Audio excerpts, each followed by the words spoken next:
Hey, adventurer. Welcome back to the Weary Wanderer. Tonight, we're packing our saddlebags for a jaunt down the legendary Silk Road.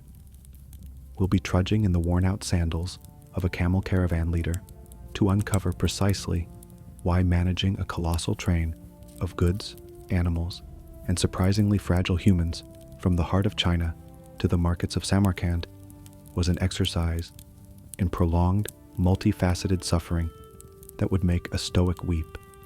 The Silk Road. Even the name conjures up a sense of wonder, doesn't it? Visions of vast, undulating deserts under starlit skies, the silhouettes of camels laden with shimmering silks, fragrant spices, precious gems, and ideas that would reshape civilizations. Tales whispered in bustling marketplaces of legendary cities like Chang'an, the grand eastern terminus, and the almost mythical Samarkand, a jewel of the Oasis kingdoms. Fortune sought, empires connected, a vibrant artery pulsing across the heart of the ancient world. You've seen the romantic paintings, read the epic poems, the intrepid merchants, the exotic locales, the air thick with adventure and the scent of the unknown. But pull back the richly embroidered curtain of legend and spare a thought for the poor soul actually responsible for making any of that happen. The caravan leader. This wasn't some pampered merchant prince reclining on silk cushions counting his gold. Oh no. Our man was more akin to a supremely stressed out, perpetually dust-caked project manager, shepherd, navigator, veterinarian, diplomat, and occasionally reluctant bouncer all rolled into one. Forget the shimmering mirages of easy riches. The reality for him was a relentless, gritty, and profoundly exhausting enterprise. Imagine the weight of hundreds, sometimes thousands, of pounds of astronomically valuable cargo that powerful people were expecting. Imagine the responsibility for dozens, if not hundreds, of pack animals, each one a vital but temperamental cog in this desert-faring machine. And then there were the humans, the nervous merchants, the restless guards, the grumbling cameleers, each with their own fears, complaints, and, let's be honest, unpleasant bodily functions. While poets sang of starry nights, he was probably awake, straining his ears for the telltale sounds of bandits, or the coughing fit of a prized camel that might signal disease. While merchants dreamt of profits, he was obsessing over dwindling water supplies, the state of the next mountain pass, or the mood of the local chieftain whose territory they were about to infringe upon. It was a life of bone-jarring discomfort, of sand in places sand should never be, of constant gnawing anxiety, and the ever-present threat of disaster, whether from the merciless elements or the even more merciless intentions of other men. For the caravan leader, the Silk Road wasn't so much a path to glory as it was a tightrope walk over a chasm of potential catastrophes, a journey where survival itself was the ultimate success story, and any profit was just a slightly less bitter aftertaste to months or even years of unremitting toil. If you appreciate these journeys into the tougher, often overlooked realities of historical travel, please do take a moment to like this video, subscribe to The Weary Wanderer if you haven't already, and perhaps even share it with someone else who enjoys their history with a side of grit. And as always, I'd love to hear your thoughts and any questions you might have down in the comments. Perhaps you've encountered a particularly harrowing account of Silk Road travel, or there's another unsung historical figure whose daily grind you think we should explore. Now, if you will, find a place considerably more comfortable than a lumpy bedroll on stony ground, which would have been 5-star accommodation for our caravan leader on many a night. Perhaps pour yourself a drink, ideally something that doesn't need to be strained through cloth first. Settle in and prepare to be transported. We're about to embark on a long, arduous trek, not just across the formidable deserts and mountains that lie between imperial China and the bustling heart of Sogdiana, but into the very essence of what it meant to bear such a monumental responsibility. Let the caravan commence. One doesn't simply stumble into leading a Silk Road caravan the way one might, say, accidentally become a slightly disreputable street vendor of questionable meat skewers. No, becoming a caravan leader, a Sartpao, if you were hobnobbing with the Sogdians, or a Tuoju if you were closer to the Han Chinese sphere, was less a job and more a consuming vortex of specialized skills, inherited burdens, and perhaps a peculiar, deeply ingrained taste for managed chaos. You weren't so much born as perhaps meticulously groomed or even subtly condemned by your unique talents into this noble, sandblasted, and profoundly ulcer-inducing lineage. While other boys might have dreamt of scholarly pursuits, tending fertile fields, or the quiet life of an artisan, the son of a caravan family, or a keen lad apprenticed early, had different horizons burned into his retinas. The shimmering heat haze above a salt flat, the jagged silhouette of a distant mountain range, the sprawling, dusty chaos of a pre-dawn camp. There was no cushy government sinecure awaiting him, no quiet monastic cell. His inheritance was more likely a well-worn star chart, a specific knot for securing a particularly awkward load to a bad-tempered camel, a legacy of hard-won geographical knowledge passed down through hushed conversations and bitter experience, and the ever-present, oddly comforting aroma of dust, animal sweat, dried dung, and the faint, tantalizing whiff of distant, exotic spices, a perfume that clung to the very fabric of his earliest memories. It was a life that chose you as much as you chose it, often because your father, and his father before him, had already walked these treacherous paths. Their accumulated wisdom, and their accumulated debts or obligations to powerful trading houses, paving the way for your own dusty, perilous career. Or perhaps he was a man who started as a simple cameleer or a guard, but whose sharp eyes, quick mind, and knack for not getting himself or others killed too often marked him out for greater and far more stressful things. Formal schooling? Unlikely. Our future caravan leader's education was administered on the move, in the harsh classroom of the trail. From the moment he could distinguish a prized Fergana horse from a pack of feral dogs, a surprisingly crucial distinction, he was immersed in the caravan life. Forget learning polite courtly manners. His linguistic training involved picking up essential phrases in a dozen dialects, enough to haggle for water, threaten a thief, or understand the nuanced cursing of a Sogdian merchant who'd just discovered his prize porcelain was now expensive gravel. By an age when other children were perhaps mastering simple sums or chasing chickens, he was already a junior apprentice in the intricate, brutal arts of survival and logistics. His toys? Perhaps a well-nicked set of bone dice for relieving guards of their meager pay, a valuable lesson in risk assessment, a shard of luminous green glaze from a broken Persian bowl, a tangible link to the riches being transported, or a small, surprisingly sharp knife, gifted by a passing nomad, ostensibly for whittling sticks, but also a silent promise of self-reliance. His playground? The chaotic, sprawling, and intoxicatingly diverse caravan encampments. A temporary, multicultural city on the move, teeming with strange faces, stranger languages, and the constant thrum of commerce and rumor. Or it was the vast, intimidating, and sometimes breathtakingly beautiful emptiness of the Gobi or the Taklamakan Desert, a landscape that taught humility and vigilance in equal measure. While other children in settled villages might be listening to local storytellers, he was absorbing the epic, often terrifying sagas of veteran cameleers and guards around a sputtering campfire, tales of legendary cities, of fortunes made and lost, of sudden blizzards in high passes, of bandits who vanished like ghosts, and of spirits who guarded hidden springs. He wasn't just learning how to load a camel, an art form in itself, preventing saddle sores on the beast and ensuring the load didn't shift catastrophically mid-mountain pass. He was mastering the subtle language of the weather, the shifting loyalties of oasis politics, the signs of a brewing sandstorm, and the even more subtle signs of a brewing mutiny amongst the hired hands. Fun games included spot the ambush point before the old man yells at you, and negotiate a bribe without losing your shirt or your head. But alongside the fear and the filth, there were moments of pure, unadulterated wonder. The first glimpse of the snow-capped Tian Shan Mountains rising like celestial fortresses from the plains. The dazzling array of goods from 100 different cultures laid out in a trading post. The camaraderie of shared survival after a particularly nasty dust storm. Or the simple, profound beauty of a desert sunset painting.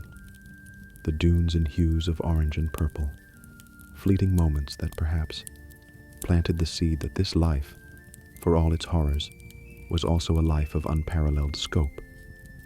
His primary instructor in this mobile university of hard knocks was likely an older, experienced figure. Perhaps his own stoic father, a sharp-tongued uncle, or a renowned veteran leader under whom he was apprenticed. A man whose face was less a human visage and more a topographical map of every major desert and mountain range between Chang'an and the Oxus River, etched in sun-leathered wrinkles and old scars. This mentor's hands were gnarled and calloused, but they could tie the most intricate knot by feel in the dark or calm a spooked camel with a touch and a low murmur. His vocabulary was probably as sparse as potable water in the Lop Nor, consisting mainly of guttural commands, pointed grunts of approval, or more often, disapproval, and the occasional, surprisingly insightful, and darkly humorous observation about the fundamental untrustworthiness of men, beasts, or the gods of the weather. He taught not through patient lectures in a comfortable room, but through relentless, real-world application. Watch, doctor, don't be an idiot. If you are, fix it. If you can't fix it, don't let it kill us. Mistakes were corrected with a sharp word, a cuff, or worse, the silent, disappointed stare that promised extra latrine-digging duties at the next stop. Yet this grizzled taskmaster was also the repository of generations of vital, life-saving knowledge. He knew which wells were likely to be sweet and which were poison, which tribal leaders demanded outrageous tribute, and which could be bought with a few trinkets and flattery. How to navigate by stars so faint they seemed like memories, and how to predict a sandstorm from the way the lizards behaved.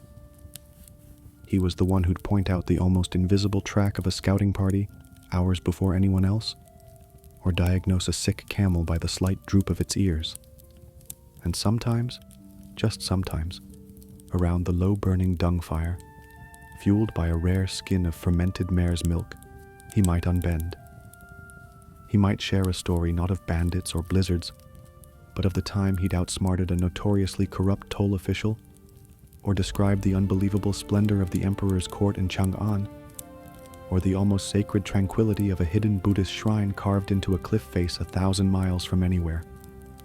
In those rare moments, a flicker of something beyond grim endurance would pass between them.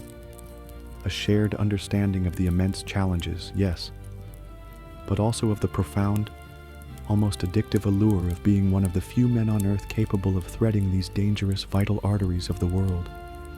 He wasn't just teaching a trade.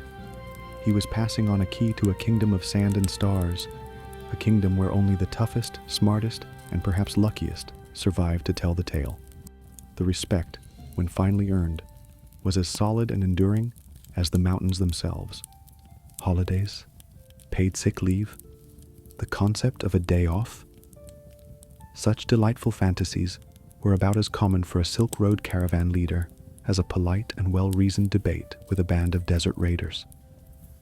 The relentless rhythm of the trail was dictated by the sun, the endurance of the animals, and the pressing need to reach the next water source or trading post before supplies, patience, or lives ran out. The road didn't observe holy days, and it certainly didn't punch a clock. A day for our caravan leader typically began in the frigid, inky blackness hours before dawn, often heralded by the mournful groaning of camels already sensing the impending resumption of their burdens, or the hacking cough of a guard on watch. His first conscious thought was likely a rapid, internal inventory. Are all the sentries awake? Did that sandstorm last night scatter any of the herd? Is that crucial water skin still leaking? How many merchants are going to complain about the quality of the gruel today? Sleep was a shallow, interrupted affair, a brief ceasefire in a long war against exhaustion. He'd rise, every muscle protesting, his joints grinding like unoiled millstones, the taste of yesterday's dust a permanent fixture on his palate. Then, it was straight into a maelstrom of activity. Rousing the camp was like trying to animate a graveyard. Grumbling, half-frozen cameleers had to be coaxed, bullied, or bribed into action. The animals, hundreds, perhaps thousands of them, needed to be checked for injuries, sickness, or any signs they might be contemplating an early retirement via sudden death. Disputes among the diverse, often mutually suspicious members of the caravan, over a missing blanket, a gambling debt, or simply because someone looked at someone else the wrong way, had to be mediated with the wisdom of a sage and the implied threat of a man who knew how to use the heavy whip coiled at his belt. Breakfast, if you could call it that, was typically a hasty affair, a hunk of stale flatbread, perhaps some dried dates if they weren't being strictly rationed, and a lukewarm gulp of gritty water or weak, smoky tea. All consumed while simultaneously issuing orders, consulting with scouts who'd returned from reconnoitering the path ahead, and trying to placate a nervous merchant convinced that a shadow on the horizon was an advancing army. It was usually just a particularly large bush. The loading process itself was a monumental, chaotic ballet of sweat, sinew, and swearing. Each camel, horse, or donkey had to be expertly packed, the weight distributed with precision to avoid injury to the animal and ensure the precious cargo. Silk worth its weight in gold, porcelain as fragile as a butterfly's wing, rhubarb destined to cure imperial constipation, arrived intact.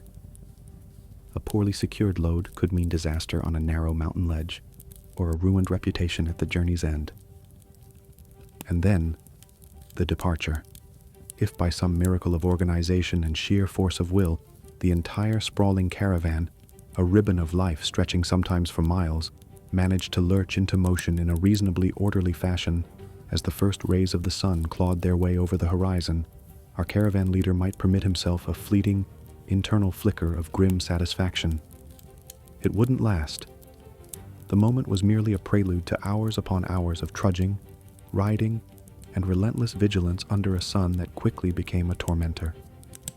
His day was spent constantly moving up and down the line, assessing the pace, checking on animals, listening for the telltale creak of a failing axle on one of the few ox carts, scanning the horizon for any sign of trouble, and generally trying to project an aura of calm, iron-willed competence, even if internally he was a roiling cauldron of anxiety. There were no meaningful breaks, just brief halts to adjust loads, water animals from fetid pools, or allow men to relieve themselves by the side of the track, a practice that did little for the olfactory ambiance. The day ended much as it began, with the setting up of a defensive camp, the distribution of meager rations, the posting of guards, and another round of problem-solving before collapsing onto a thin mat, only to repeat the whole agonizing cycle a few short hours later. This wasn't a job, it was a sentence.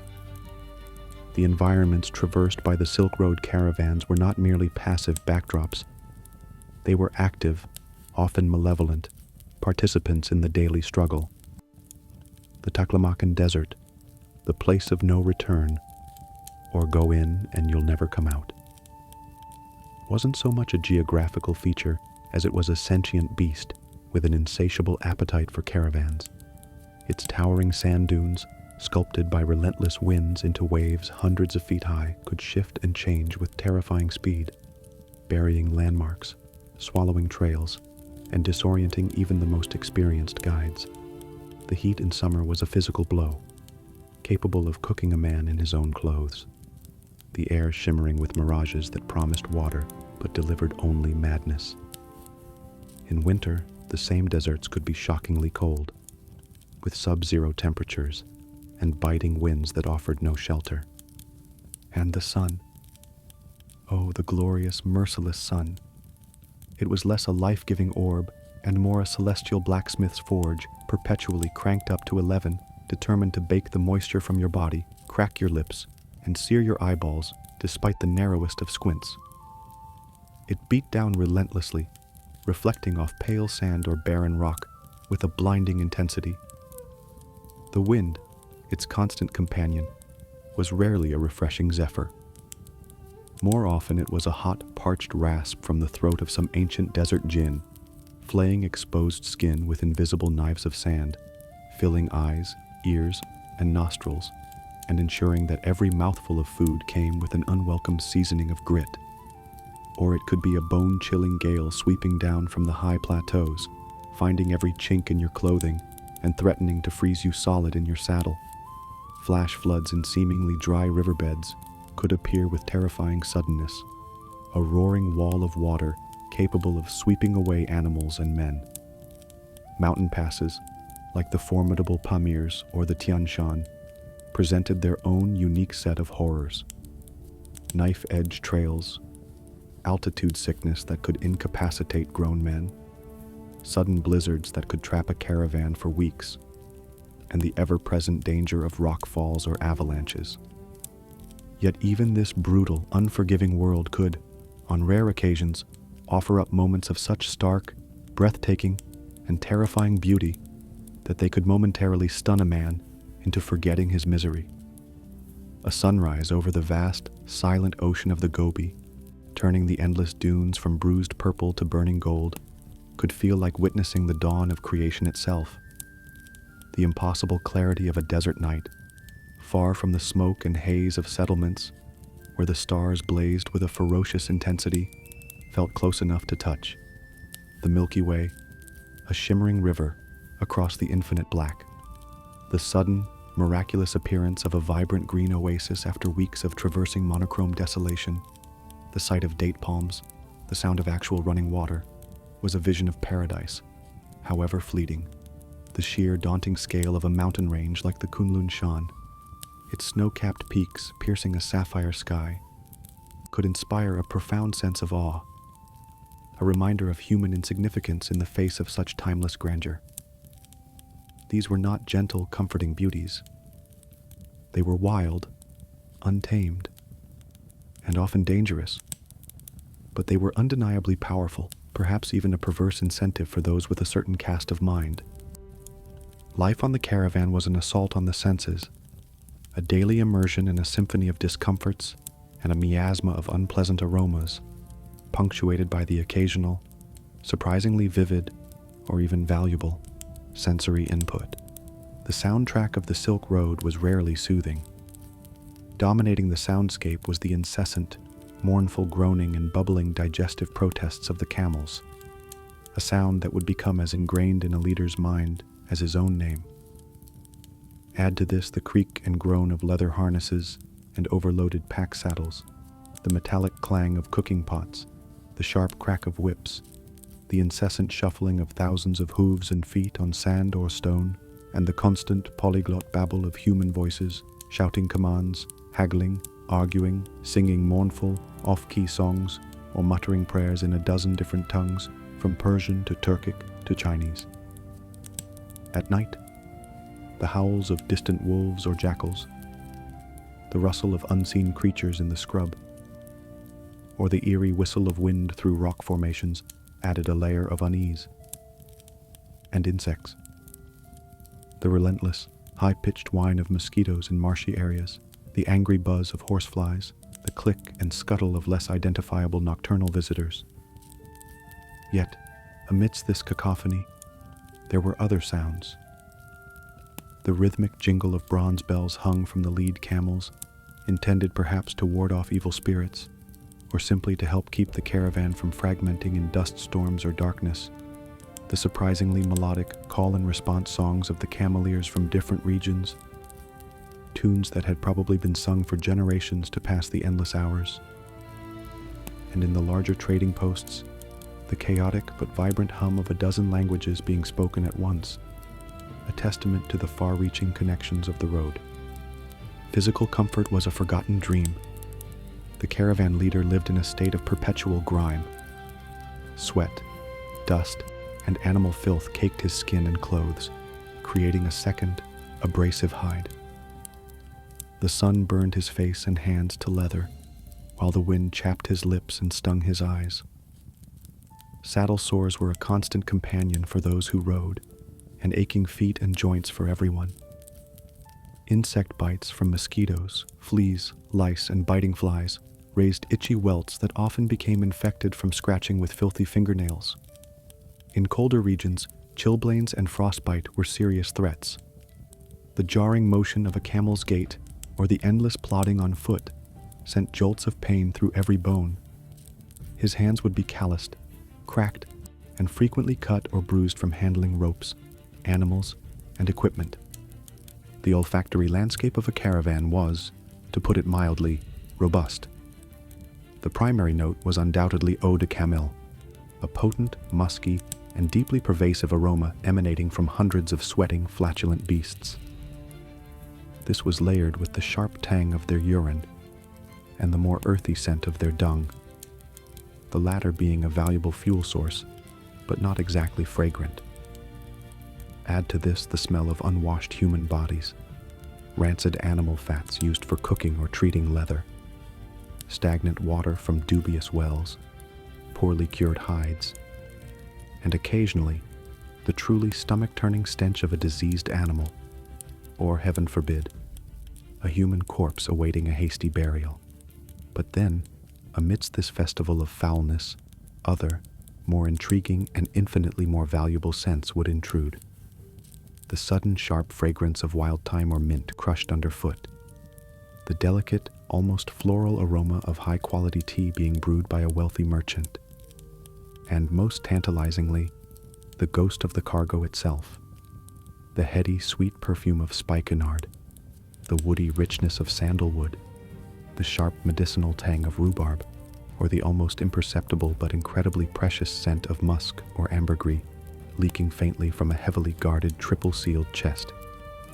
These were the smells of wealth, of distant lands, of the very purpose of this agonizing journey. A fragrant reminder that amidst all the dung and dust, they were transporting the dreams and desires of empires. The Silk Road caravan was a city on the move, and like any city, it relied on its infrastructure. Except here, the infrastructure was mostly alive, frequently stubborn, and prone to sudden catastrophic failure miles from the nearest competent repairman, who was probably you anyway. Pride of place, of course, went to the camels. These weren't just beasts of burden. They were the shaggy, hump-backed, and perpetually unimpressed engines of transcontinental commerce.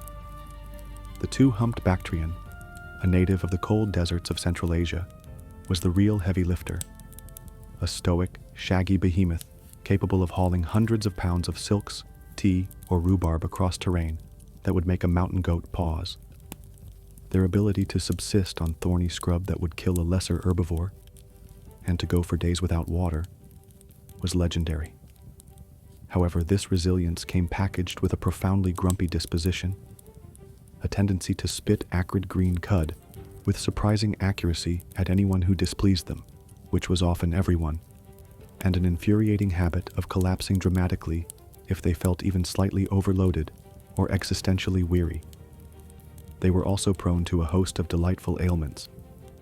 Saddle sores the size of serving platters if their intricately balanced loads shifted even an inch, respiratory infections from the choking dust, and a peculiar foot sensitivity that meant one sharp stone could lame a 500-pound asset. The swifter, single-humped dromedaries, perhaps acquired or used more in the western stretches or by Arab traders within the caravan, were no less vital and no less prone to sudden fits of pique or inopportune illness. Our caravan leader likely knew each animal by its temperament, its quirks, its subtle signs of distress, treating them less like livestock and more like extremely problematic, oversized, and very valuable employees. Then there were the horses. Smaller, hardier steppe ponies for the guards and scouts, perhaps a few larger, more valuable Fergana horses being transported as precious cargo themselves, faster and more agile than camels, but also more delicate, requiring better fodder and more frequent watering. A lame horse in bandit country was a death sentence for its rider. Carts, usually heavy, two-wheeled contraptions pulled by oxen or sturdy mules, were used where the terrain permitted, mostly on the flatter stretches closer to major settlements. Their solid wooden wheels, often without iron rims to save cost or weight, had a nasty habit of splintering or cracking on rough ground. An axle snapping in the middle of a desert crossing was a logistical nightmare, requiring hours of back-breaking labor to repair, often cannibalizing other parts or precious wood supplies.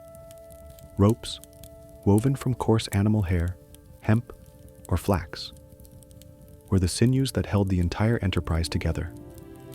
They secured the loads, tethered the animals, and were used for everything from hauling carts out of mud to lowering goods down steep ravines. They also had a diabolical tendency to fray, stretch, or snap at the most inopportune moments, during a river crossing in a strong current, halfway up a treacherous mountain pass, or when restraining a particularly irate camel. A good caravan leader was a master of knots, able to splice a rope in minutes, but even the best knots couldn't fix shoddy material. Waterskins, stitched from goat or sheep hides, were the literal lifeblood of the caravan in arid regions. Tarry and rank-smelling when new, they imparted a unique leathery tang to their contents that was an acquired taste, to say the least. Worse, they were prone to leaking, bursting if dropped, or becoming contaminated, turning precious water into a vector for dysentery. The daily anxiety over the state of the waterskins and the amount of remaining water was a constant shadow. As for navigational instruments, these were often rudimentary at best. A prized possession might be a Chinese south-pointing spoon or an early magnetic compass, notoriously unreliable and easily affected by iron deposits or even the metal on a nearby sword. More often, navigation relied on the caravan leaders, or hired local guides, ingrained knowledge of the terrain, the shape of distant hills, the alignment of stars when visible, the subtle changes in vegetation, the direction of prevailing winds, even the taste of the sand. This was knowledge bought with years of experience, passed down through generations, and utterly irreplaceable. Losing your way wasn't just an inconvenience, it was a death warrant for the entire caravan. There were also route maps, often jealously guarded scrolls, sometimes surprisingly accurate, other times dangerously misleading, depending on the skill and honesty of the cartographer. Personal protective equipment for the average caravan member, including the leader, was less about advanced technology and more about layering and grim endurance. State-of-the-art consisted of sturdy boots or layered felt wrappings for the feet, trousers and tunics of coarse wool or thick felt, and perhaps a sheepskin-lined coat for the bitter cold of the high passes or desert nights. These garments offered some protection against the abrasion of sand and the bite of the wind, but a full-blown Taklamakan sandstorm, a Karaburan or black hurricane, would laugh in the face of such flimsy defenses, forcing the caravan to halt, huddle, and pray, emerging hours later, half-buried and entirely miserable. Helmets and armor were generally the preserve of dedicated military escorts or wealthy merchants who could afford their own guards, not the working caravan leader whose primary weapons were his wits, his voice, and perhaps a sturdy staff or a discreetly worn knife. A wide-brimmed hat of felt or woven reeds, or a strategically wrapped turban, was essential for shielding the eyes and face from the relentless sun and choking dust. Ingenuity played its part. Multiple layers of clothing trapped insulating air in the cold. Loose, light-colored robes reflected some of the desert heat.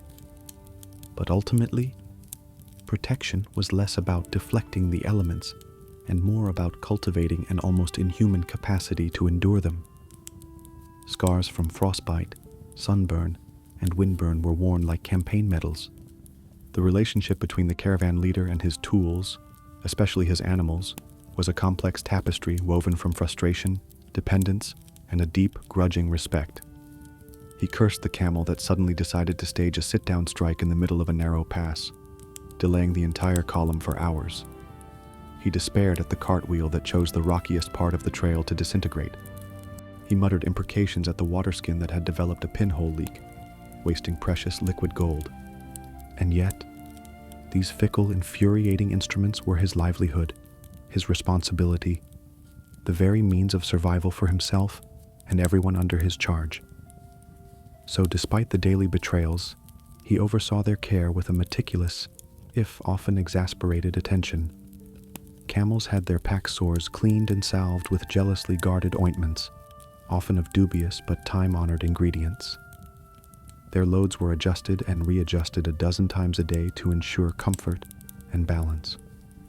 Ropes were inspected nightly, frayed sections painstakingly spliced. Leather harnesses were treated with animal fat to keep them supple. Cart axles were greased, often with that same precious multi-purpose fat.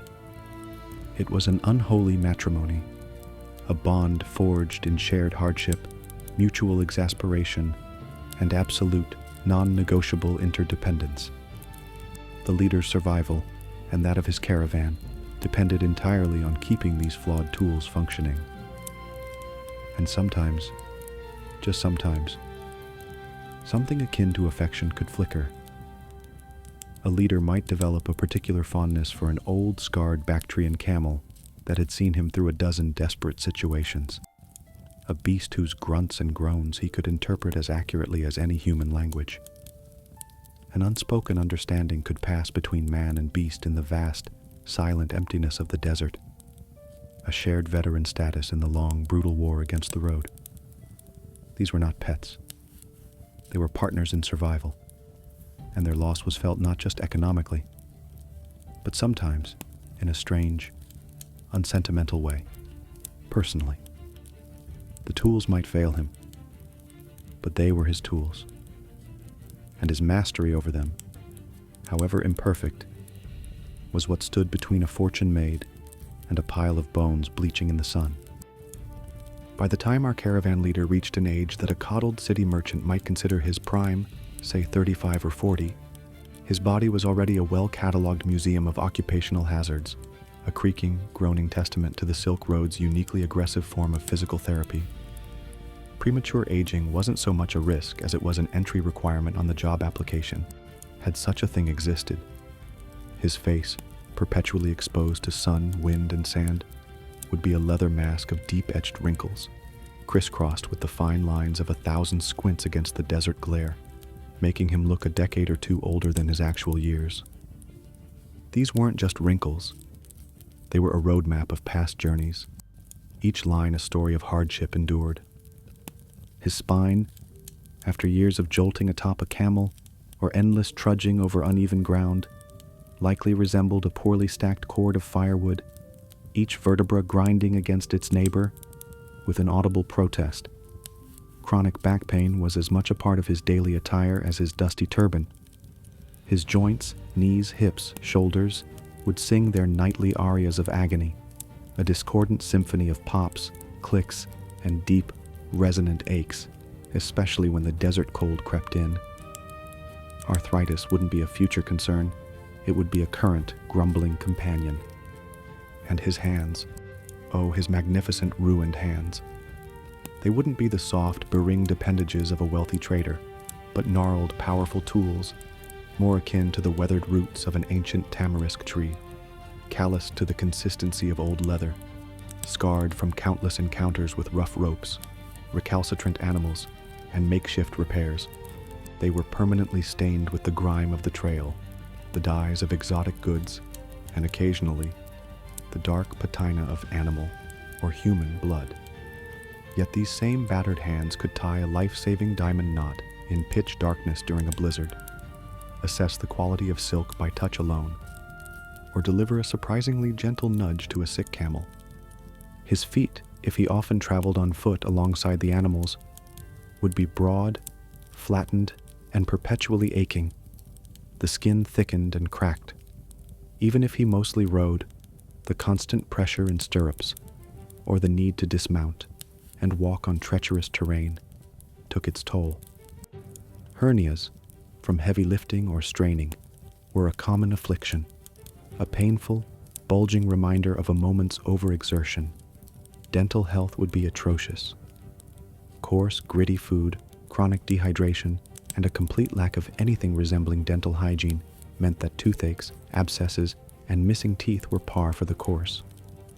A dazzling smile was not a feature one associated with a veteran caravan leader. His eyes, constantly battling sun, dust, and smoke, would be bloodshot, narrowed, and perhaps afflicted with trachoma or other infections, his vision slowly deteriorating. Yet amidst this litany of anatomical complaints, there was also an undeniable toughness. This was a body hardened, not just broken. Muscles like cured leather, an endurance that could shame a pack animal, and a pain threshold that would make a stoic philosopher weep with envy. He might be falling apart, but he was falling apart slowly, and with a stubborn refusal to simply stop. It wasn't just the spectacular wear and tear on the chassis that made life as a caravan leader so engaging. Oh no. The Silk Road, that great intercultural highway, was also a remarkably efficient distributor of fascinating and often lethal internal afflictions. Our leader's immune system was less a defense mechanism and more a battle-hardened, cynical veteran of 1,000 microscopic skirmishes. Dysentery, the bloody flux, was practically a rite of passage, a frequent and deeply unwelcome traveling companion picked up from yet another dubious oasis well or a poorly cooked meal. The debilitating cramps, the urgent repeated calls of nature, a particular joy in a landscape offering zero privacy, the dehydration, it could lay a strong man low for days, and for the already weakened, it could be a death sentence. He likely had his own preferred, grimly endured herbal remedies, passed down through generations, tasting of despair and bark. Fevers of unknown origin were common. Was it malaria, contracted from the buzzing, bloodthirsty mosquito populations thriving in the stagnant waters of an oasis? Was it sandfly fever, or some other delightful vector-borne joy? The symptoms were often similar: racking chills, followed by burning sweats, headaches that felt like his skull was splitting, and a profound weakness that made even lifting a water skin an ordeal. He'd dose himself with whatever folk remedies were at hand. Willow bark for the fever, perhaps, and then sweat it out, or die. The constant inhalation of fine dust, pulverized sand, dried animal dung, pollen, animal dander, and who knows what else, took a savage toll on the respiratory system. A chronic, hacking cough, known affectionately as the camel driver's lung, was a common soundtrack in any caravan encampment. His lungs probably felt like two old, cracked leather bellows, permanently irritated and prone to infections like bronchitis or even pneumonia, especially in the cold, damp conditions of mountain passes or winter camps. And let's not forget the quiet, insidious effects of chronic malnutrition and dehydration. The diet was often monotonous, lacking in essential vitamins, and barely sufficient to fuel the immense physical exertion. This led to a pervasive, bone-deep exhaustion that even a rare full night's sleep could barely dent. Scurvy, with its bleeding gums and reopening old wounds, could appear on particularly long stretches without fresh supplies. Yet somehow, he endured. Those who didn't possess or develop an almost superhuman resilience to these afflictions simply didn't last. Perhaps he'd acquired a degree of immunity to common local ailments, his gut flora, a hardened ecosystem of survivors. Or maybe it was sheer, stubborn willpower, a refusal to succumb that sometimes, just sometimes, seemed to keep death at bay. This wasn't health as we know it. It was a state of managed, chronic illness, a testament to the incredible adaptability and suffering of the human body. While his body was engaged in a constant losing battle with physics, biology, and the general cussedness of the universe, his mind was fighting its own silent, protracted war, a campaign waged in the vast, often empty arenas of his skull. There was the ever-present, low-humming thrum of anxiety, a constant companion that gnawed at the edges of his thoughts even in his brief moments of rest. Anxiety about bandits, Were those distant specks on the horizon innocent nomads, or the vanguard of a raiding party? Anxiety about the weather.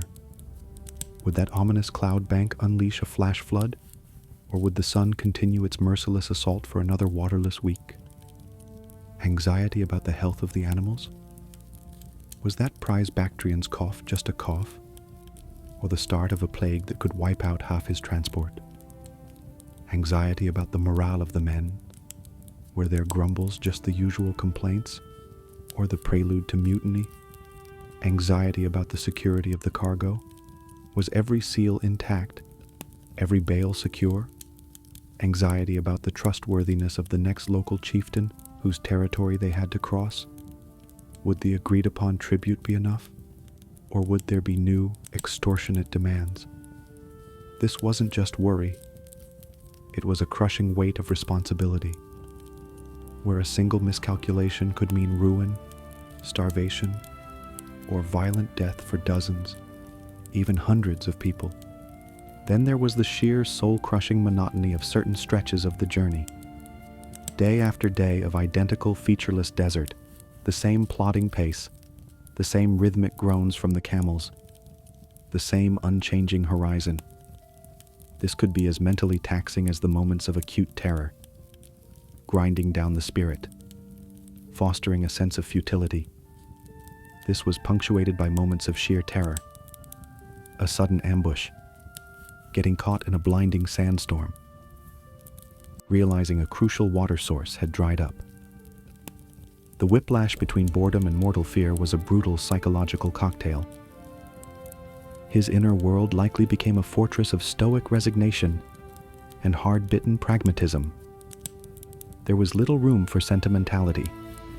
Decisions had to be made, often harsh ones, with lives and fortunes in the balance. A capacity for detachment, for viewing men and animals almost as chess pieces in a complex, high-stakes game, might have been essential for survival. Flashes of impotent anger at a stupid mistake by a subordinate, or a bleak, weary cynicism about human nature, were probably common. Yet this immense, unrelenting pressure also had the potential to forge an iron will, a profound resilience, and an almost preternatural ability to remain calm and decisive in the face of chaos. He was the eye of the storm, the still point around which the whirlwind of the caravan revolved. Coping mechanisms were vital. Perhaps it was a deeply ritualized approach to daily tasks, finding a sense of order in the meticulous checking of knots or the layout of the camp. Perhaps it was a repertoire of incredibly dark, fatalistic jokes shared only with his most trusted lieutenants or veteran cameleers, a way of whistling in the face of the abyss. Perhaps it was a private, unacknowledged sense of grim pride in being one of the few men on Earth capable of shouldering such a monumental burden and not just surviving, but succeeding in navigating this brutal, beautiful, and vital artery of the ancient world. He might have developed a unique, almost spiritual connection to the vast, indifferent landscapes he traversed, a sense of being part of something ancient and immensely powerful. He wasn't just crossing terrain. He was pitting his will against the very essence of the wild, and sometimes he even won. This wasn't happiness, but it might have been a profound, if stark, form of satisfaction. The lifeblood of the Silk Road was trade, and trade meant merchants. But for the caravan leader, these merchants, along with any other assorted passengers, envoys, or scholars who attached themselves to the caravan for safety or transport, were often a significant source of his daily tribulation. His ultimate employers, the powerful trading houses or imperial authorities back in Chang'an or Samarkand, were distant entities, their concerns reduced to manifests, profit margins, and timetables, with little apparent grasp of the brutal realities on the ground.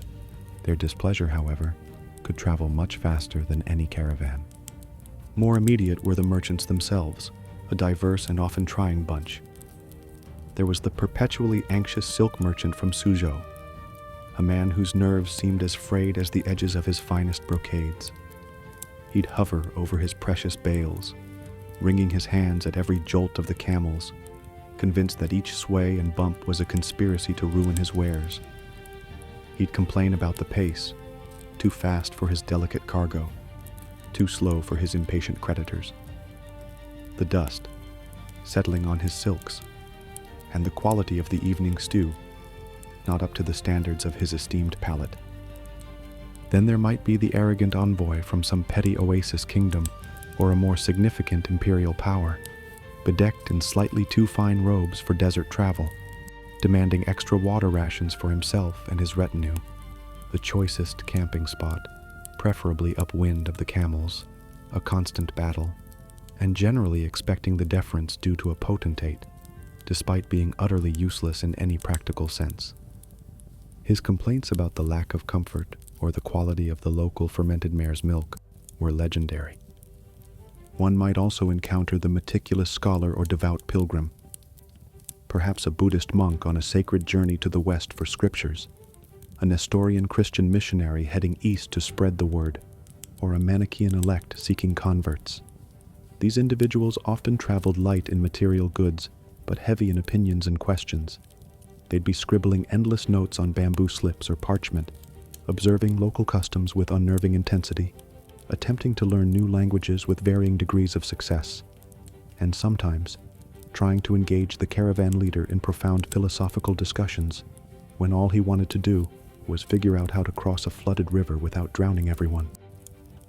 While their incessant queries could be a trial, their knowledge of languages, local customs, or even medicine could, on rare occasions, prove unexpectedly useful. A scholar might decipher a crucial inscription, or a monk's calm demeanor might diffuse a tense situation. And let's not forget the hired guards, if the caravan was large or valuable enough to warrant them. Often recruited from various nomadic tribes or mercenary groups, they were a rough and ready lot, undeniably tough and brave in a skirmish, but also prone to gambling away their pay, instigating brawls amongst themselves over perceived slights or stolen trinkets, and developing a thirst that no amount of brackish water could quench. Keeping them disciplined, loyal, and pointed in the right direction, i.e., at the bandits, not each other or the merchants' valuables, was a constant exercise in firm leadership, thinly veiled threats, and the occasional judicious bribe.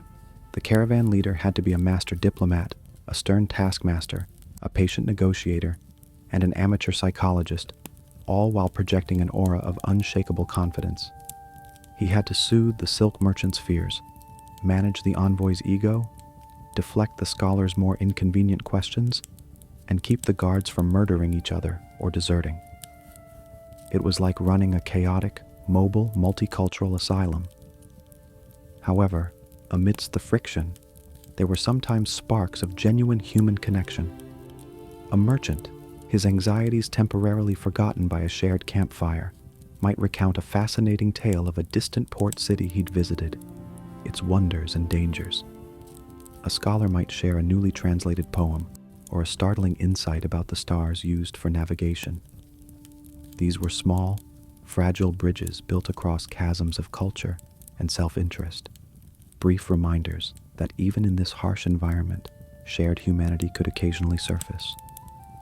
For the immense effort, the sleepless nights, the constant vigilance, and the specialized knowledge that kept the caravan moving and relatively intact, what thanks did our caravan leader receive?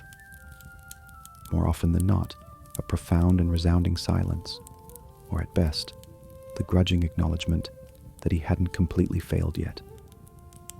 Did any of these silk-clad merchants, pompous envoys, or learned scholars ever clap him on the back after he successfully navigated them through a blinding sandstorm that lasted 3 days, or outwitted a band of brigands without loss of life or cargo, and exclaim, "By the gods, man, that was masterful. Your courage and cunning saved us all. Have a bonus"?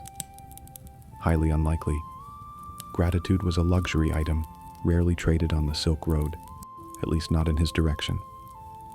His reward for success was usually the prompt loading of the next caravan, the next impossible deadline, the next set of anxieties. To many of his clients, he wasn't a seasoned professional exercising a rare and vital skill set. He was a functionary, a cog, a necessary but ultimately expendable means to their enrichment, or their diplomatic, scholarly goals. a delay due to unforeseen blizzards, a loss of cargo to a sudden flash flood, an attack by an unexpectedly large bandit force. These would bring swift and often harsh recriminations. Explanations were treated as excuses. Docked pay, a damaged reputation, or even physical punishment were distinct possibilities if things went seriously awry, regardless of whether it was truly his fault. Competence was simply the expected baseline. Anything less was failure. Yet, recognition, when it came, often came from different quarters and in different currencies. Amongst the veteran cameleers, the hardened guards who had seen their share of incompetent leaders or his own trusted deputies, a shared, wordless glance after averting a near disaster, a quiet nod of approval after the successful navigation of a notoriously treacherous mountain pass, or the smooth, efficient establishment of a defensive camp in record time. These carried more weight than any merchant's platitudes or gold. It was the silent respect of fellow professionals, an acknowledgement from those who truly understood the stakes and the skills involved. That, and the simple fact of survival and delivering the goods, was often the only bonus he could count on. The caravan leader was not alone in his toil, at least not physically. He was surrounded by his crew, the cameleers, the animal handlers, the scouts, the cooks, if such a grand title could be applied to the men boiling millet and rancid fat, and various other support staff. This was his tribe, his problematic, polyglot, and perpetually grumbling family on the road. Relationships within this inner circle were as complex and shifting as the desert dunes. This was a truly international, multicultural assembly. Sogdians, renowned as the quintessential Silk Road traders and cameleers, might rub shoulders with Han Chinese, various Turkic peoples, Uyghurs, Karluks, Kyrgyz, Persians, Tocharians from the Tarim Basin, Khotanese, and perhaps even the odd Indian or Roman adventurer. Each group brought its own language or dialect, its distinct customs, its religious beliefs, from Buddhism and Zoroastrianism to Nestorian Christianity, Manichaeism, shamanism, and nascent Islam, its dietary restrictions, and its age-old prejudices against other groups.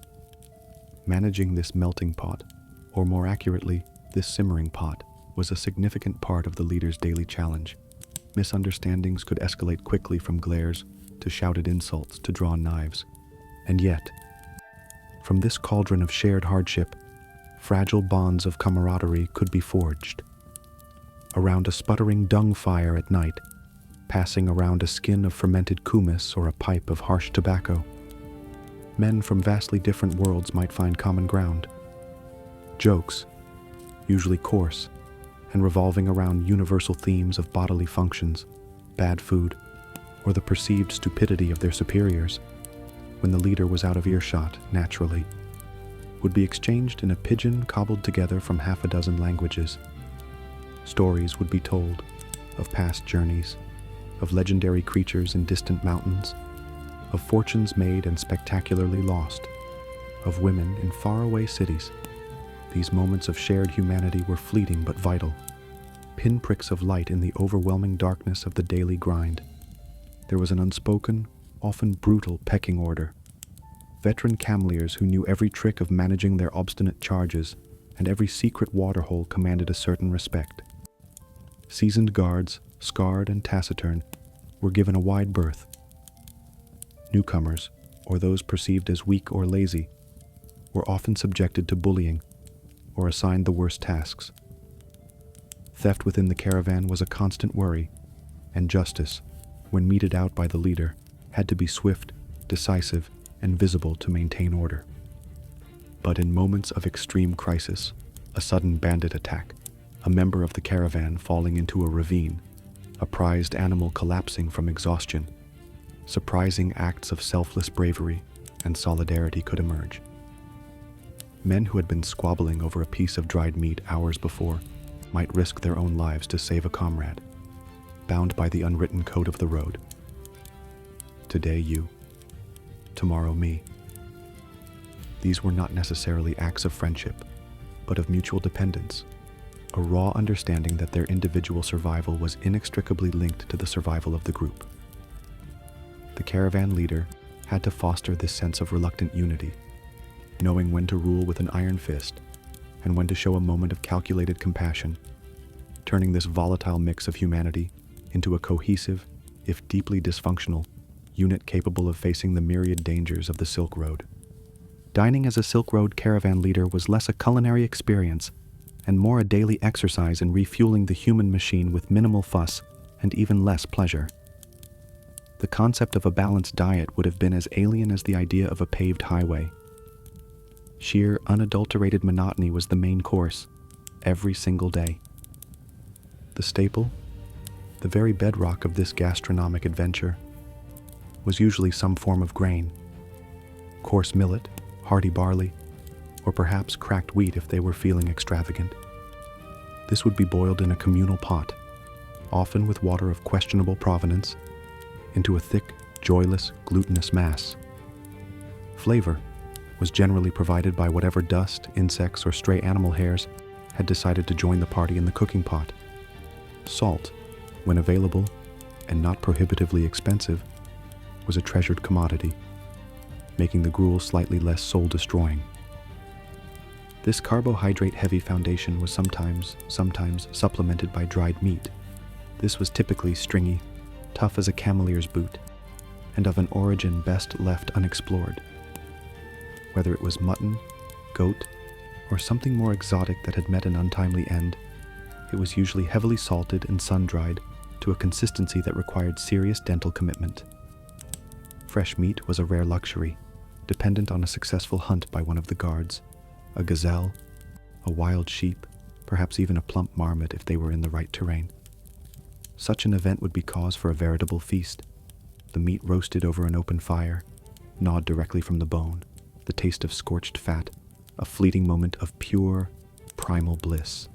Vegetables, if you could call them that, usually consisted of raw onions or garlic bulbs, consumed with gusto for their pungent flavor and their widely believed, if not always effective, medicinal properties for warding off illness. They were portable, hardy, and probably did more to ward off close conversation than actual disease. In certain regions or seasons, they might acquire hardy root vegetables. Water, the most crucial element, was a constant source of anxiety and often revulsion.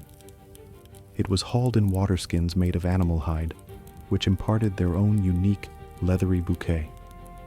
Fetched from wells of dubious cleanliness at oases, from seasonal streams that might also serve as animal latrines, or, in dire straits, melted from snow or ice. It was frequently brackish, muddy, teeming with invisible and sometimes visible life, and generally tasted like regret. Our caravan leader probably had a connoisseur's ability to distinguish between merely bad water and will definitely give you the screaming flux for a weak water.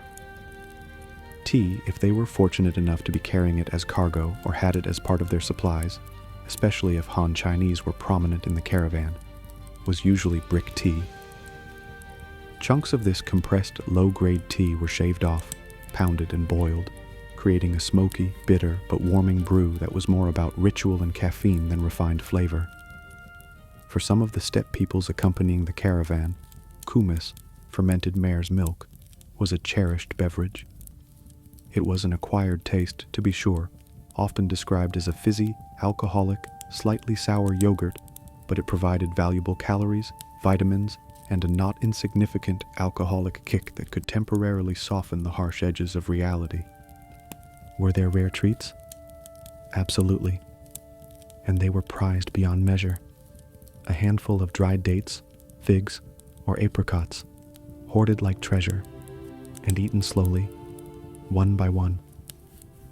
If the caravan passed through a particularly fertile oasis, like Turpin or Khotan, there might be the unbelievable luxury of trading for fresh fruit, juicy melons bursting with sweetness, pomegranates like handfuls of jewels, or grapes that tasted of sunshine. In a major caravanserai in a city like Bukhara or Samarkand, the chance to purchase a properly cooked meal, perhaps a pilaf with actual chunks of meat and spices, or bread baked in a real oven, was an experience so decadent it bordered on the divine. These were the moments that reminded them that a world existed beyond endless grit and gruel. The concept of home for the caravan leader was transient, pungent, and generally lacking in what one might call creature comforts. His 5-star accommodation for the night, repeated for months on end, was usually wherever you managed to unroll your bedroll, assuming you hadn't lost it or had it stolen. This often meant a few square feet of stony, uneven ground, where every rock seemed to possess a personal vendetta against his spine. Or perhaps the slightly softer, but infinitely more fragrant option of sand, which had the charming habit of getting into every crevice of one's body and belongings. The primary considerations for a campsite were defensibility and access to water, however poor, with comfort coming a distant, often unachievable third. Tents, if used at all by the general populace of the caravan, were rudimentary. For the average cameleer or guard, shelter might be as simple as huddling together for warmth behind a makeshift barricade of cargo bales or a line of kneeling camels.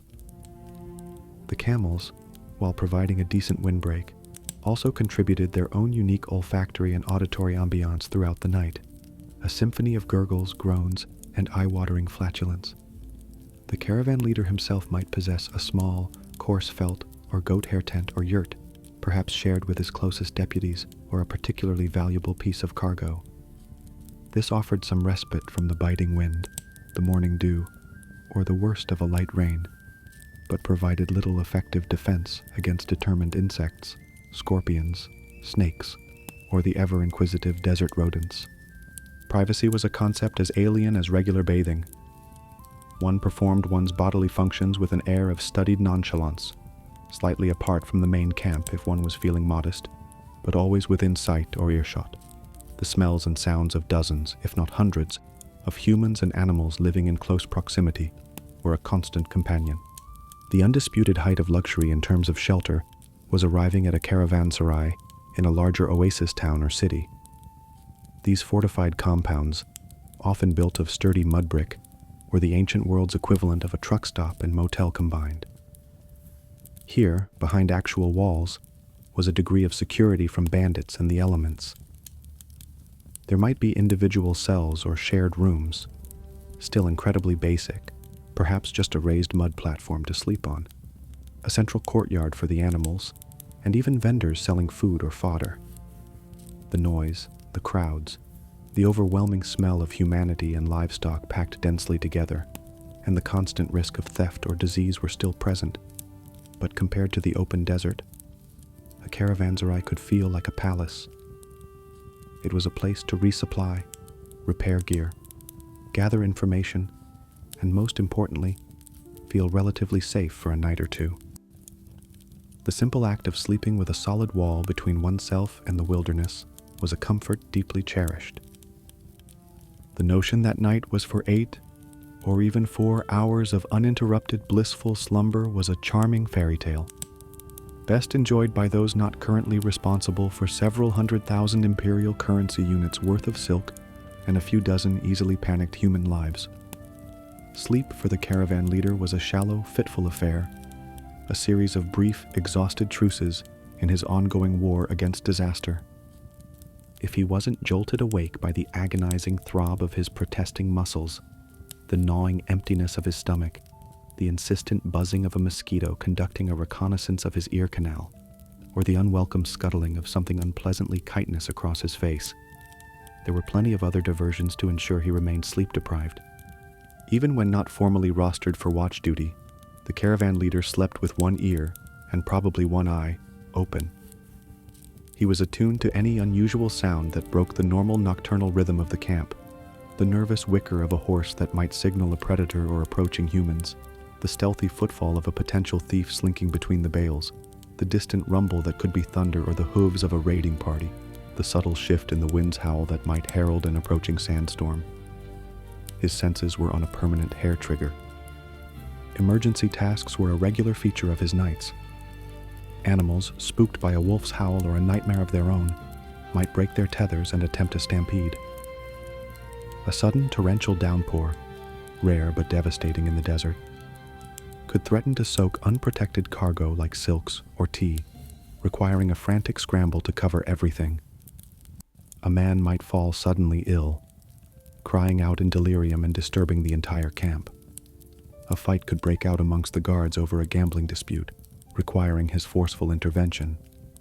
Deep, restorative slumber was a rare and precious commodity, usually snatched in brief, exhausted 20-minute power naps, rather than long, satisfying stretches. The cumulative effect of this chronic sleep deprivation was a permanent state of low-grade fatigue, a dulling of the reflexes, ironic given how much he relied on them, a frayed temper, and a profound longing for oblivion that sleep seldom provided. However, there were exceptions. During a planned multi-day halt in a major, well-defended trading oasis like Kashgar, Dunhuang, or Merv, after the initial flurry of unloading some goods, taking on others, paying duties, and haggling with local merchants, there might come a night or two of relative peace. With the animals secured in the caravanserai courtyard and trusted guards posted, he might find a quiet or quietish corner, perhaps after a rare decent meal and a cup of actual wine, and allow himself to sink into a sleep so profound and undisturbed it felt like a brief, blissful visit to another, more peaceful plane of existence. He'd awaken still tired, but with the sharpest edges of his exhaustion momentarily blunted, ready to face the road once more. These interludes were what kept him just barely human. The concept of a regular, predictable salary, complete with benefits and a retirement plan, would have elicited a hollow, dust-choked laugh from our Silk Road caravan leader. Economic remuneration in this line of work was a complex, often precarious affair, ranging from bare subsistence for the lowest ranks to potentially substantial but highly risky rewards for the man in charge. For the average cameleer, animal handler, or hired guard under his command, payment was often a grim hand-to-mouth existence. Their primary compensation came in the form of daily rations, those delightful servings of boiled millet or barley, perhaps a scrap of dried meat, and gritty water we've already savored. This wasn't designed to make them rich. It was calculated to provide just enough fuel to keep them upright and pulling their weight. At the successful conclusion of a leg of the journey, or the entire enterprise, they might receive a small lump sum payment, usually in debased copper or silver coins of whatever local currency was currently in vogue. This modest windfall was often immediately diminished by debts incurred along the way, gambling losses to fellow guards being a prime culprit, or by deductions summarily imposed by the caravan leader or merchants for perceived laziness, minor infractions, or damage to goods or animals, however accidental. For these men, the Silk Road was less a path to prosperity and more a way to escape even worse poverty, or perhaps a way to see a bit of the world before dying in a ditch. For the caravan leader himself, the financial equation was more complicated and carried significantly higher stakes. He wasn't just another wage slave. He was a salaried employee of a powerful merchant guild, a wealthy trading family, or even a state-sponsored enterprise. In this case, he might receive a more substantial, agreed-upon payment in silver, or perhaps even gold upon the safe and timely delivery of the caravan. This offered a degree of predictability, but also immense pressure to meet deadlines and avoid losses. He was an independent contractor, essentially. He might negotiate a flat fee with a consortium of merchants to transport their goods from point A to point B. His profit would be whatever remained after covering all his operational expenses, wages for his crew, fodder for animals, tolls and tributes, bribes, and replacement of lost, damaged equipment. This required shrewd negotiation skills and meticulous budgeting. He was a partner with a profit share. In some arrangements, particularly if he was highly reputable or invested some of his own capital, he might be entitled to a small percentage of the net profits from the sale of the goods. This offered the tantalizing prospect of a significant payday if all went well, but also the crushing risk of earning next to nothing if the market was bad or the cargo damaged.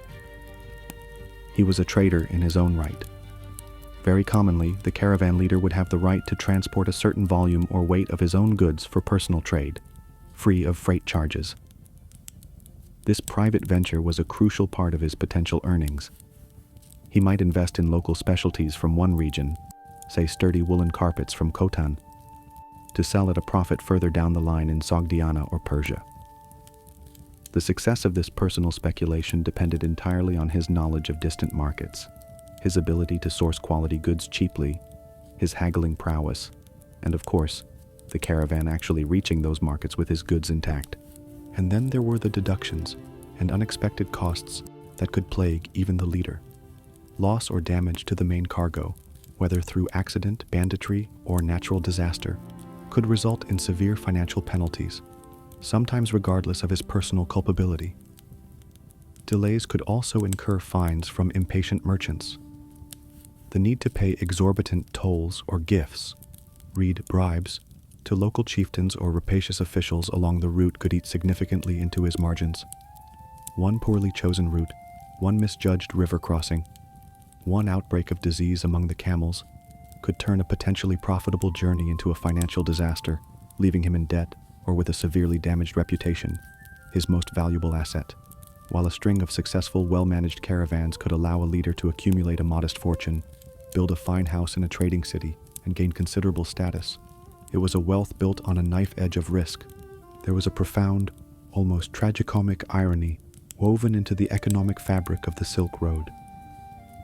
Our caravan leader, along with the hundreds of men and animals he commanded, formed the literal backbone of one of the most significant trade networks in human history. They were the sinews connecting distant empires, the conduit through which flowed not just unimaginable material wealth, but also transformative ideas, technologies, and religions. The silks they transported might end up adorning Roman emperors or Byzantine nobles. The spices would grace the banquets of kings and caliphs. The medicines could save countless lives.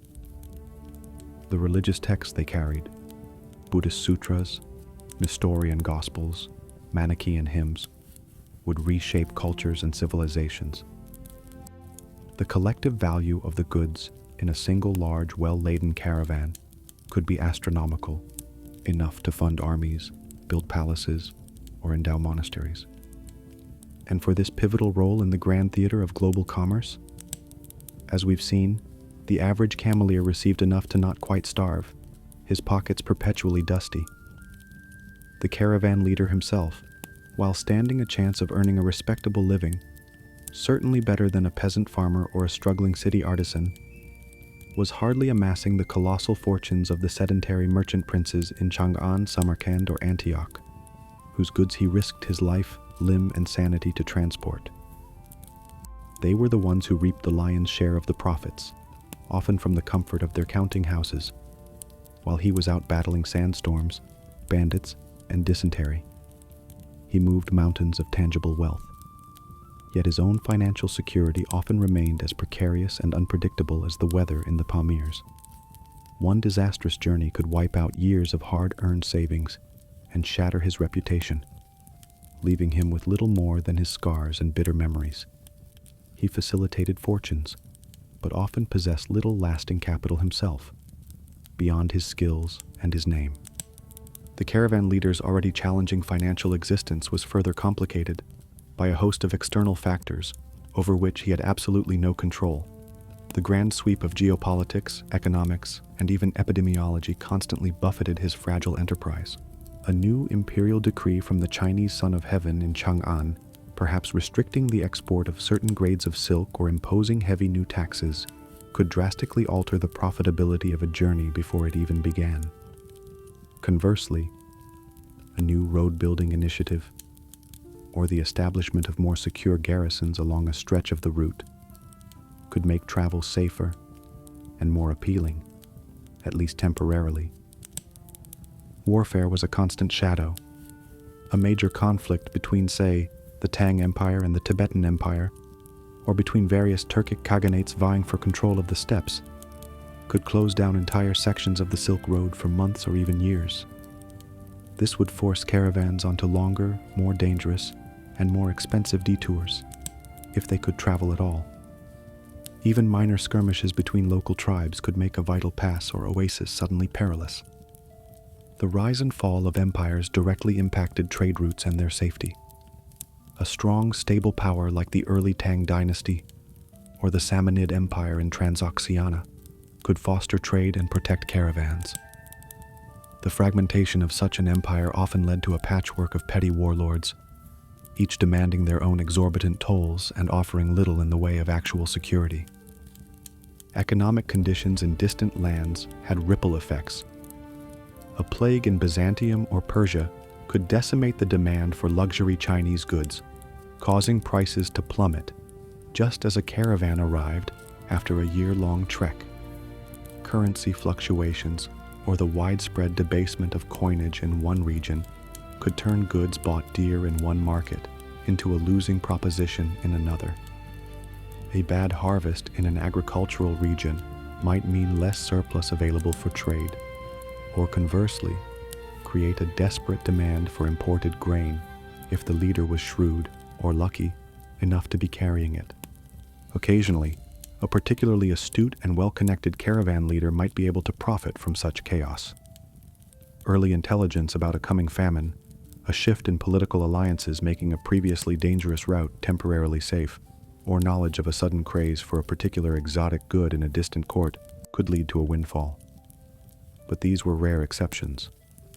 More often, these grand geopolitical and economic tides were just more unpredictable variables in an already overwhelmingly complex equation, making the caravan leader's job even harder and his income even less certain. He was a small boat on a very large, very stormy ocean, trying to navigate by stars that kept shifting. The very concept of finishing for the year and enjoying a well-earned period of leisurely repose would have been utterly baffling to our Silk Road caravan leader. His life wasn't structured around projects with definitive end dates. It was an unending flow, a perpetual oscillation between east and west, between loading and unloading, between one set of perils and the next. And finishing a journey? That was merely a semicolon, not a full stop. An arrival in a bustling entrepot like Samarkand or Dunhuang, after months, perhaps even a year or more, of traversing deserts, mountains, and a bewildering array of petty tyrannies, was less a conclusion and more a chaotic interlude. There would be the monumental task of overseeing the unloading of cargo, ensuring those precious silks, teas, porcelains, or rhubarbs weren't damaged or pilfered in the final chaotic moments. Then came the endless haggling with merchants or their agents, the settling of accounts, a process often fraught with disputes and creative reinterpretations of prior agreements. The paying off of cameleers and guards, who would invariably grumble about the amount regardless of its fairness, and the meticulous inspection and repair of battered equipment. But even as the dust of the Taklamakan was still being beaten from his robes, or the mud of the Fergana Valley scraped from his boots, discussions and indeed preparations would already be well underway for the next journey, the return trip. What goods were in demand back in Chang'an or Luoyang? Persian glassware coveted for its clarity and vibrant colors, strong, swift horses from the Fergana Valley, exotic spices like pepper or cloves that had made their way up from India, incense, medicines, or even novelties like Sogdian dancing girls. The great arteries of the Silk Road pulsed in both directions, and our caravan leader was a vital corpuscle in that flow, destined to be swept along by the currents of supply and demand. Each arrival, therefore, was merely the overture to a new departure. The brief respite in a major trading city was consumed by the relentless logistics of organizing the next venture, securing new cargo, vetting new merchants, or renegotiating with old familiar ones, hiring fresh cameleers and guards to replace those who had deserted, died, or simply had enough, reshoeing animals, mending water skins, and gathering intelligence about the conditions on the route ahead. There was no true downtime, only a shift in the nature of the anxieties. However, this relentless movement, This constant immersion in the flow of goods and information across vast distances might have endowed him with a unique and unparalleled perspective. He was a living gazetteer, his mind a repository of current affairs, market fluctuations, political intrigues, and social customs spanning continents. He knew which oases were flourishing and which were in decline, which tribal leaders were trustworthy and which were treacherous, which routes were rumored to be thick with bandits and which were temporarily safe. This was practical, hard-won intelligence, far more current and reliable than anything a sedentary scholar could glean from dusty scrolls.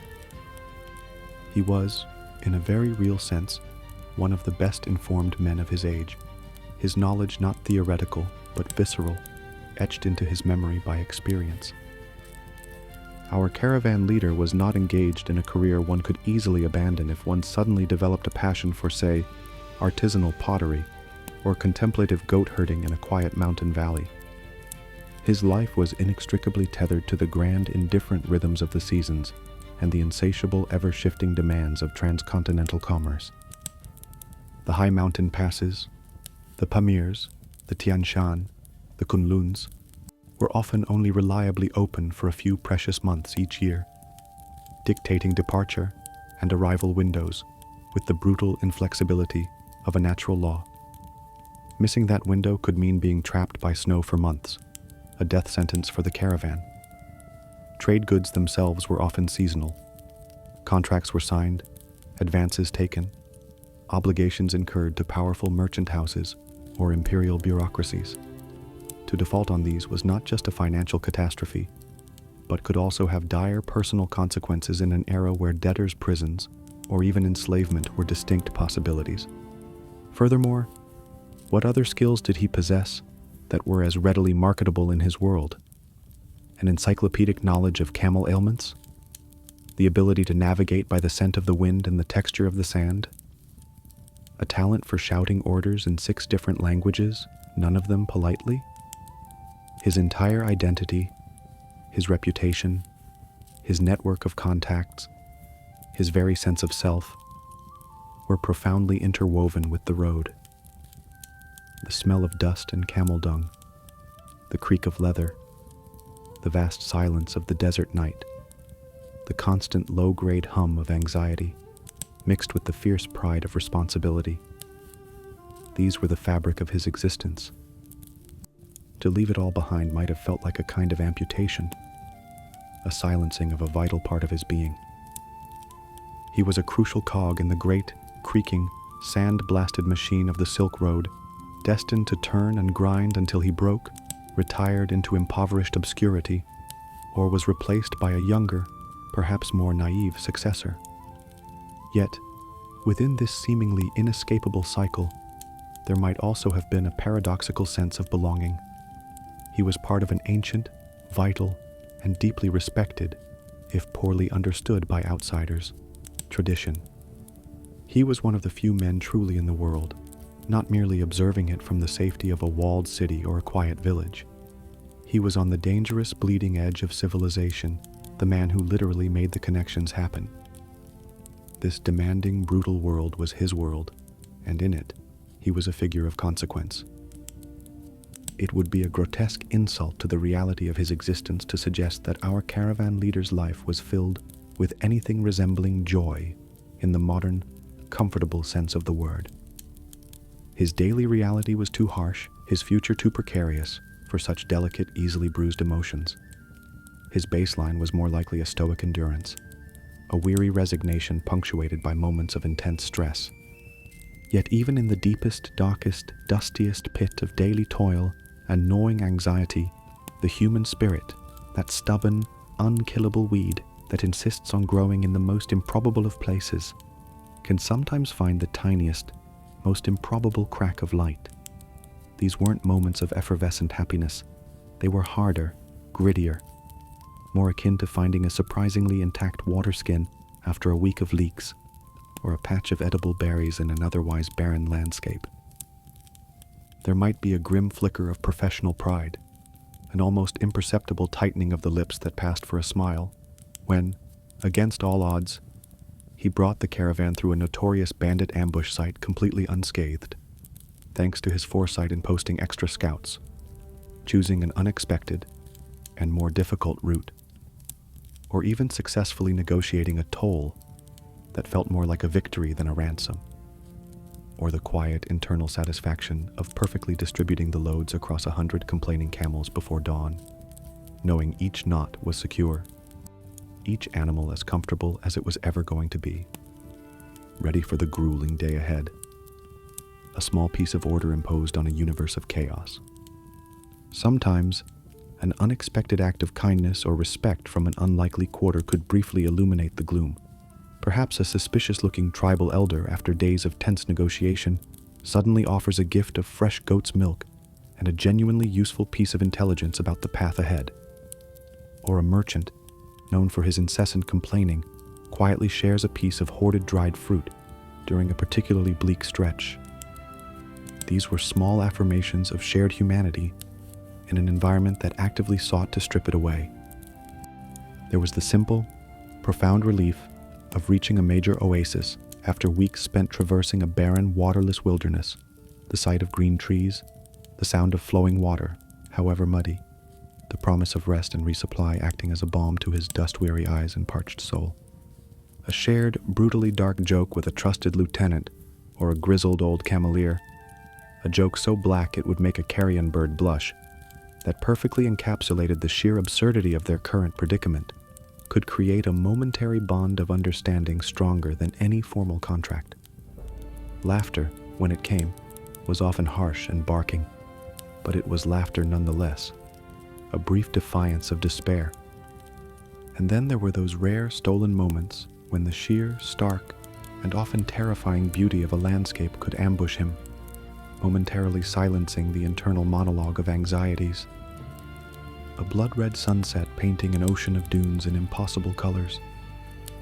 The silent, diamond-dusted majesty of a desert night, the stars blazing with a ferocious intensity in the clear, cold air. The awe-inspiring, terrifying vista from a high mountain pass, looking down on a world of jagged peaks and swirling clouds. These weren't comforting, gentle beauties. They were wild, untamed, and indifferent to his fate. But they could briefly snatch his breath away, a fleeting, visceral reminder that the world, for all its cruelty and hardship, also held moments of terrible, unforgettable grandeur. These weren't moments of happiness. Not really. They were tiny, gasping affirmations of existence, small victories of competence or connection in the long, often losing, campaign of life on the Silk Road. They were the sparks of order he managed to strike in a universe that tended towards chaos. The brief instances where he wasn't just enduring, but prevailing, if only for an hour, or a day. Our Silk Road caravan leader likely didn't stumble into this profession by whimsical choice, and chances are, neither would his successor, especially if that successor was his own son. As the years ground on, as his own formidable strength began its slow, inexorable wane, as the desert winds carved deeper lines into his face and the mountain chills settled more permanently into his bones, he would look upon his boy, or a promising, bright-eyed apprentice, and a complex, bitter brew of emotions would surely churn within him. There was, of course, grim necessity. Someone had to learn the roots, the languages, the esoteric art of camel management, the even more esoteric art of managing merchants and bandits. Knowledge so hard won, paid for in scars and frostbite and near starvation, couldn't simply be allowed to die with him. It was a legacy, of sorts, albeit one liberally doused in sweat and shadowed by constant peril. This was followed by a wave of profound, if unspoken, guilt, knowing he was essentially shackling this young man to the same leaking, overloaded, and perpetually off-course barge of a life he himself had endured. The teaching process would be a brutal echo of his own harsh apprenticeship. He'd bark at the lad for a poorly tied knot, for a moment's inattention on watch, for misjudging the mood of a restive camel. He'd cuff him for slowness, for a lapse in judgment, for failing to anticipate a problem.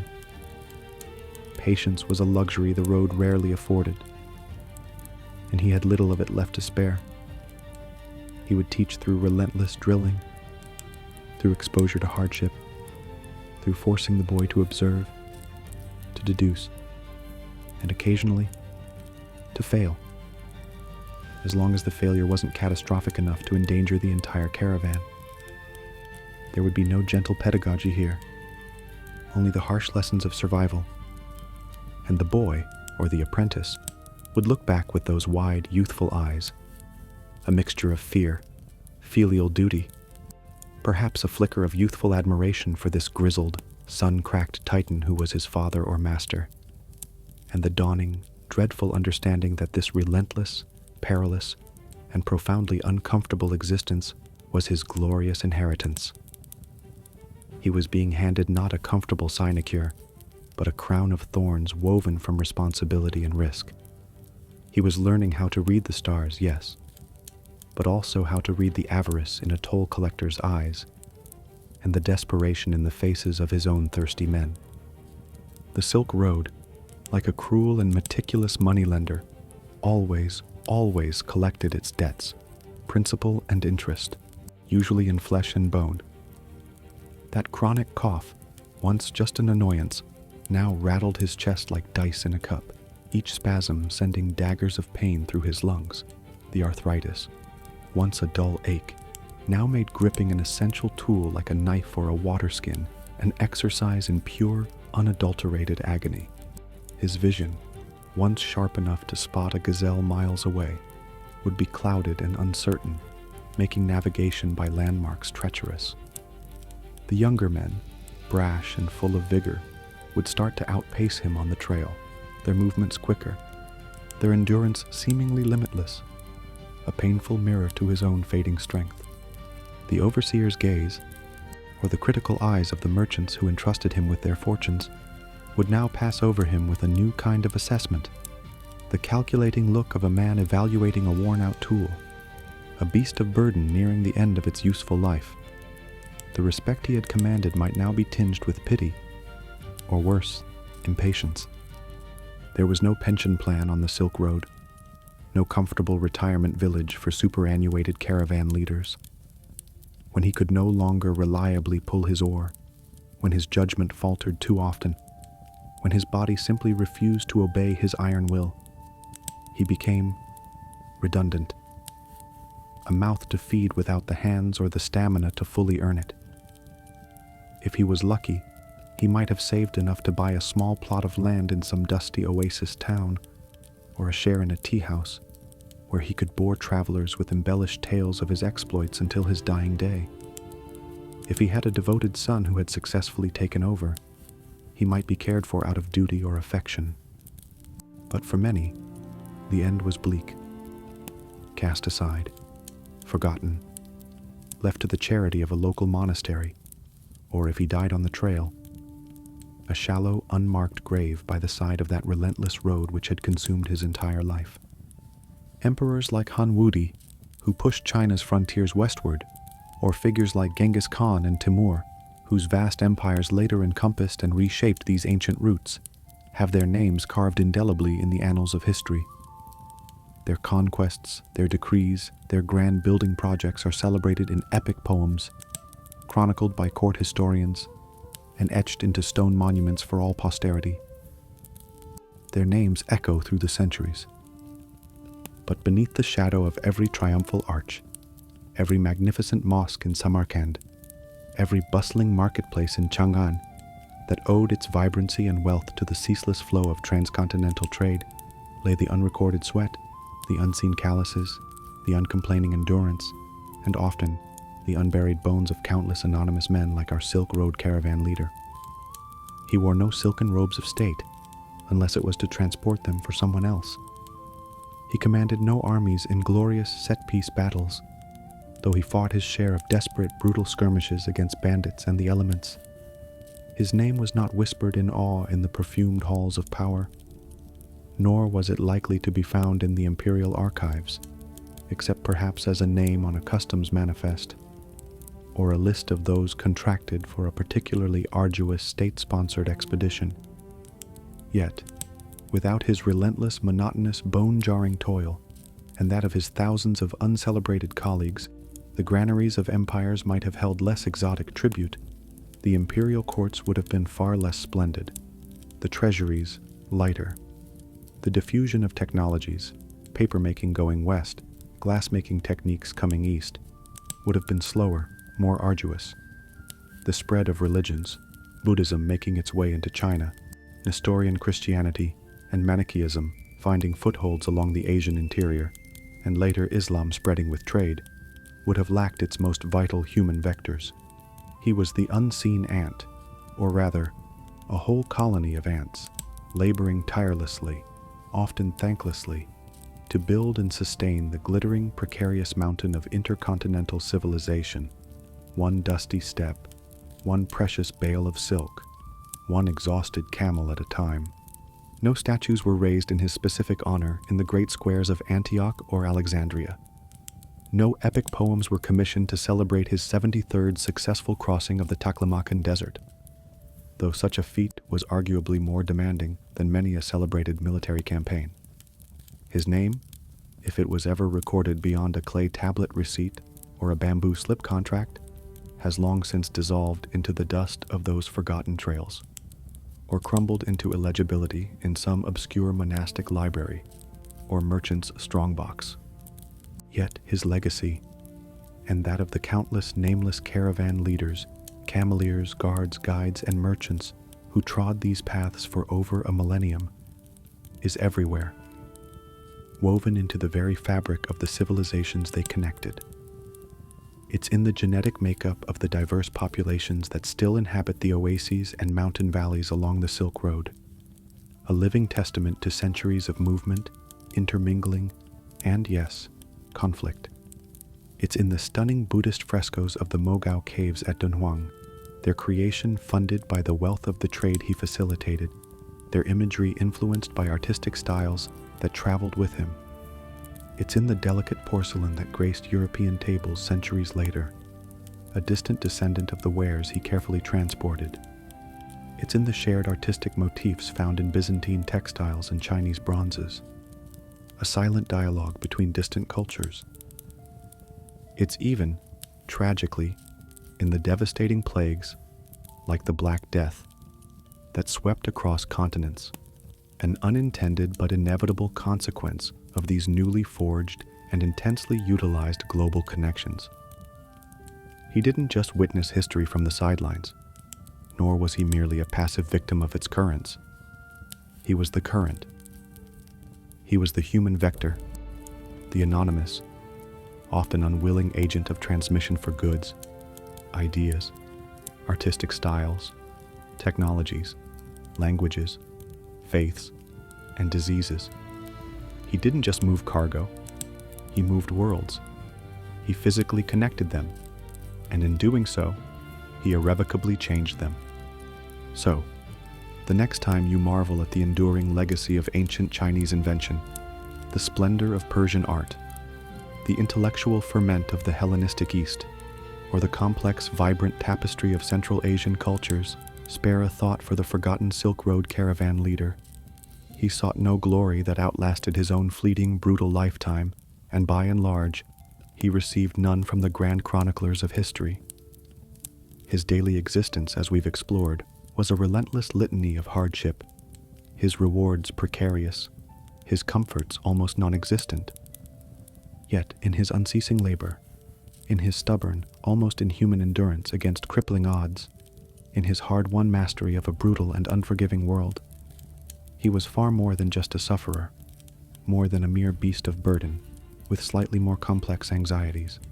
He was a fundamental, indispensable, and utterly irreplaceable component of the great unseen engine that powered civilizations, that wove together the disparate, distrustful threads of humanity across vast and hostile distances. He wasn't just a drop in the transcontinental river of trade. He was its sinew, its will to flow, its motive force, its gritty, indomitable, and often despairing spark. His individual name is lost to the winds of the steppes, scattered like the bones of his fallen camels in the shifting sands of the Taklamakan. but his collective contribution, the sum total of all those weary journeys, all those anxieties faced, all those dangers overcome, is eternal.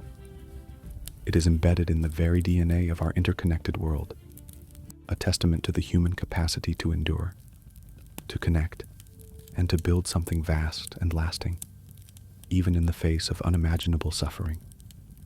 He was, in the truest sense, one of the unsung architects of the world we inhabit today. Thanks for joining us on The Weary Wanderer.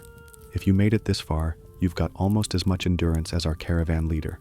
Don't forget to like, subscribe, and leave your thoughts in the comments below. Until next time, may your roads be smoother, your water cleaner, and your camels significantly less argumentative. Safe travels.